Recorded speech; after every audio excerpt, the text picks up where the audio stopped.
এখন বাজে রাত ৯টা আর আজ অনেক ঠান্ডা পড়েছে আর আকাশে অনেক সুন্দর একটা চাঁদ উঠেছে। আজ সন্ধ্যায় কোনো কিছুই খাওয়া হয়নি তাই যাচ্ছি এখন বাহিরে কিছু খেতে। মানে একদম ডিনারই করা হয়ে যাবে। তো বাহিরের লাইটগুলো কেন অফ করে রেখেছে জানি না। তো আমার মোবাইলে ফ্ল্যাশ দিয়ে যতটুকু আলো হচ্ছিল, তো আমি গেট খুলে এই যে বের হয়ে যাচ্ছি। আমার এখনো কোনো প্ল্যান নেই যে আমি কোথায় যাব, কি খাবো। বের হলাম, দেখা যাক কি খাওয়া যায়। আমার কিছু কেনাকাটা করার ছিল তাই চলে আসলাম একটা দোকানে। সেখান থেকে আমার কেনাকাটা শেষ করে তারপর বের হব কিছু খাওয়ার জন্য।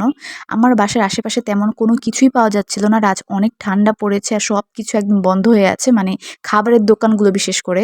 আমার এই ওয়েদারে অনেক হালিম খেতে ইচ্ছে করছিল তাই আমি সিএনজি নিয়ে বের হয়ে গেলাম হালিম খাওয়ার উদ্দেশ্যে। তো হালিমের দোকানের সামনে চলে এসেছি আর এখানকার হালিমটা অনেক মজা। অনেক ভিড় থাকার পরেও অর্ডার করার সাথে সাথে আমার হালিমটা চলে এসেছে আর হালিমের টেস্টটা আসলেই অনেক মজা ছিল আর দাম অনুযায়ী মাংসের পরিমাণ অনেক বেশিই ছিল।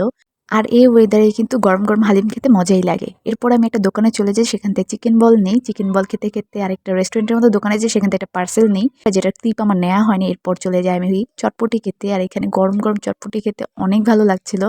আর লোকটা ভুলবশত ডিম দিতে ভুলে গিয়েছিল। পরবর্তীতে ডিম এড করেছিল কিন্তু আমার ভিডিও ক্লিপটা নেওয়া হয়নি। এখান থেকে ভাবলাম মিট বক্স খাবো কিন্তু আমার পেটে একদমই জায়গা ছিল না। পরে ভাবলাম চলে যাই, অনেক রাত হয়ে গিয়েছে, প্রায় 10:30 বাজে। এই তো বাসার সামনে প্রায়ই চলে এসেছি। তো এখান থেকে আমার মুদির দোকান থেকে কিছু নেয়ার ছিল, সেখান থেকে নিয়ে আমি তারপর চলে যাব বাসায়। কেনাকাটা শেষ করে বাসার সামনে চলে এসেছি। আজকের ভিডিও ছিল এই পর্যন্তই। সবাই ভালো থাকবেন। সবাইকে আল্লাহ হাফেজ।